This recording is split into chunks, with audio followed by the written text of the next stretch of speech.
एक अभी पेपर हुआ था सिलेक्शन फेज का, उसके बाद पेपर हुआ था स्टेनो का, उसके बाद पेपर एसएससी के बहुत सारे लाइन में। इन दो पेपर से बच्चों का मनोबल पूरी तरीके से टूट गया। एडुकेट एक ऐसी कंपनी है जो स्टेट एग्जाम सही से नहीं करवा पाई। मध्य प्रदेश में 3 पेपर कराए, तीनों पेपर में दबा के घोटाला है। गवर्नमेंट इतनी ऐसा है और कमजोर मालूम पड़ते कि वो बार बार इन प्राइवेट कंपनियों के आगे हाथ जोड़ के खड़ी होती है कि हमारा पेपर करवा लो सही से। कुछ भी पॉजिटिव नहीं हुआ और जो बातें कहेगी वो वर्बली कहेगी। आपको पता है कि नेताजी की बात का कितना भरोसा है। वहां पेपर हो रहा है, इन्विजिलेटर को पता ही नहीं कि पेपर लिया कैसे जाता है। गणित कैसे आसानी से सॉल्व की जाए उसका तो जरिया आप बता देते हैं, पर ये जो छात्रों के मुद्दे हैं इनको कैसे सॉल्व किया जाएगा? छात्रों के मुद्दे सॉल्व करने के लिए तो आज लोग हम यहाँ पे बैठे हैं। 10 साल से ज्यादा बच्चा यहाँ पे है।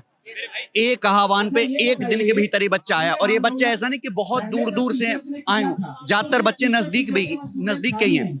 इस समय अगर आप इंटरनेट पे देखेंगे तो 20 लाख से ज्यादा बच्चा एट ए टाइम अवेलेबल है अपनी आवाज उठाने के लिए एसएससी के खिलाफ। एक अभी पेपर हुआ था सिलेक्शन फेज का, उसके बाद पेपर हुआ था स्टेनो का, उसके बाद पेपर एसएससी के बहुत सारे लाइन में। इन दो पेपर से बच्चों का मनोबल पूरी तरीके से टूट गया। बच्चों का मनोबल टूटा तो हम जैसे टीचर्स का मनोबल भी टूट जाएगा। हम साल भर बच्चे को ट्रेन करते हैं, हम 5-6 घंटा खुद पढ़ाते हैं, बच्चा 5-6 घंटे खुद पढ़ता है, वो किताबें लेता है, वो बैच लेता है, वो खुद पे इन्वेस्ट करता है, समय देता है जो कहीं और लगा सकता था। उसके बाद वो एग्जाम देता है, और एग्जाम ही सही से ना हो तो फिर पढ़ने का फायदा क्या है? 2 आदमी की मेहनत खराब होती है। 4-4 टीचर लगते हैं एक बच्चे के लिए, एक बच्चा लगता है, एक बच्चे को पढ़ाने के लिए उसके 4 परिवार के कम से कम लोग लगते हैं। 8-9 लोगों की मेहनत खराब होती है। जब बच्चे का एग्जाम ठीक से नहीं होता तो पूरे 1 साल की जो उसने पढ़ाई की वो बर्बाद हो जाती है। जिस सेशन में पेपर खराब होता है वो पेपर खराब हो जाता है, 2 साल की बर्बादी होती है। इसी चीज को सुधारने के लिए हम लोग यहाँ पे आए हैं और हिलने वाले हैं नहीं जब तक एसएससी की तरफ से रिटन में पॉजिटिव हमें मिल नहीं जाता। 2 ही डिमांड है, हमें कोई पॉलिटिक्स नहीं करनी, हमें कोई सरकार के खिलाफ नहीं जाना। एक ही है बिल्कुल सीधा सा कि एसएससी के, रेलवे के, बैंकिंग के, स्टेट एग्जाम, जितने भी एग्जाम है सही तरीके से हो। नोटिफिकेशन आने से लेके रिजल्ट आने तक किसी भी प्रकार की अनियमितता एग्जाम में हमें सुनने को ना मिले। बस हम यही चाहते हैं। अनियमितता नहीं होनी चाहिए। जैसे एडुकेटी को लेकर बड़ी बात चल रही है कि उसका चयन ठीक नहीं था, टीसीएस पहले कराती थी, उसी को रहना चाहिए था। इस मुद्दे पर क्या सोचते हैं आप? जैसे कुछ लोग देख रहा हूँ डिमांड कर रहे हैं कि दोनों को हटाओ, फ्रेश लाओ, खुद बनाओ, खुद का सिस्टम तैयार करो। 50 साल हो गए एसएससी को बने, अपना सिस्टम क्यों नहीं बना? देखिए, एडुकेट एक ऐसी कंपनी है जो स्टेट एग्जाम सही से नहीं करवा पाई। मध्य प्रदेश में 3 पेपर कराए, तीनों पेपर में दबा के घोटाला है। यूपीएसआई 2021 के उस पे दाग लगा हुआ है, चाहे भर्ती पूरी हो गई हो लेकिन दाग लगा हुआ इस भर्ती के ऊपर भी। ऐसी कंपनी जो स्टेट एग्जाम करवाने में ब्लैकलिस्ट होगी, उसको आपने सेंट्रल एग्जाम करवाने का ठेका दिया क्यों? ये बहुत बड़ी गलती है। दूसरा, टीसीएस जितने पैसे में जो है काम करती थी उसके आधे पैसे में एडुकेटी को काम करने के लिए दिया गया। आधे पैसे में कोई आदमी कैसे काम करेगा? ऐसे ही करेगा ना, ऐसी करेगा। घर में पुताई करने के लिए आदमी बुलाओगे, 300 की दिहाड़ी 100 रुपए में दोगे तो घर कैसे पोतेगा? सबको पता है ना। है? हम तो ये चाह रहे थे कि एसएससी जो मात्र 300 सेंटर पे, भारत में केवल 300 सेंटर हैं जिनमें 250-250 कंप्यूटर हों, पूरा एसएससी का एग्जाम 30 लाख बच्चों का एग्जाम लिया जा सकता है। क्या हमारी सरकार के पास इतना पैसा नहीं कि देश भर में 300 एग्जाम सेंटर सही बनाए जा सके?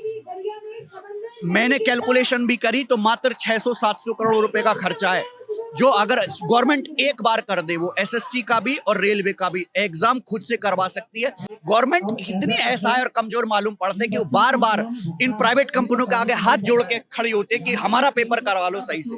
ये क्या दुख की बात नहीं? हमारे देश में, हमारे देश में सरकार के पास ऐसा खुद का कोई सिस्टम क्यों नहीं है कि वो 300 एग्जाम सेंटर एक बार पैसा खर्च होना है? 13,000 करोड़ रुपए का आप बिहार में पैकेज देते हैं, इतने सारे पैकेज गवर्नमेंट देती है, क्या 1,000 करोड़ रुपए हमारे बच्चों को नहीं दिए जा सकते? 1,000 करोड़ क्या छात्रों के लिए अलग से नहीं निकाल सकते हैं? गगन सर पूछ रहे हैं। मैं ये जानना चाहता हूँ, जैसे कि डीओपीटी मिनिस्टर जितेंद्र सिंह है, उनसे कुछ दिन पहले कुछ टीचर्स मिले, आप जैसे टीचर्स मिले, उन्होंने कुछ प्रोमिसेस किए, सुने आपने वो प्रोमिसेस? क्या लगता है कुछ हुआ उनपे? अभी तक तो कुछ पॉजिटिव और कंक्रीट हुआ नहीं।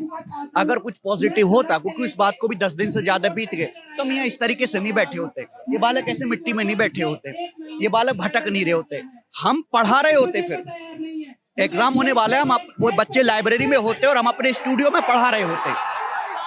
कुछ भी पॉजिटिव नहीं हुआ, और जो बातें कहेगी वो वर्बली कहेगी। आपको पता है कि नेताजी की बात का कितना भरोसा है। मंत्री जी के सामने तो कौवा भी मोर की बोली बोलता है, हम तो बेचारे छोटे से टीचर्स हैं।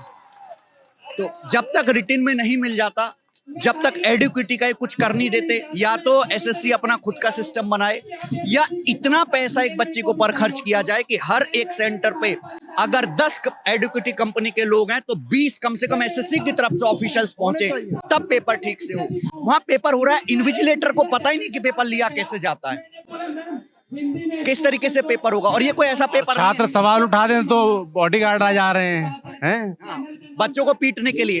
एक बच्चे को कैसे पीट सकते हैं? और दूसरा, ये कोई ऐसा एग्जाम नहीं है कि खराब हो गया तो कोई, ये 8वीं क्लास का पेपर नहीं है जिसकी मार्कशीट की कोई वैल्यू नहीं है। अगर इस बच्चे में एग्जाम पास करता है तो उसकी 30 साल की सरकारी नौकरी होगी, उसके पूरे परिवार की जिंदगी बनेगी।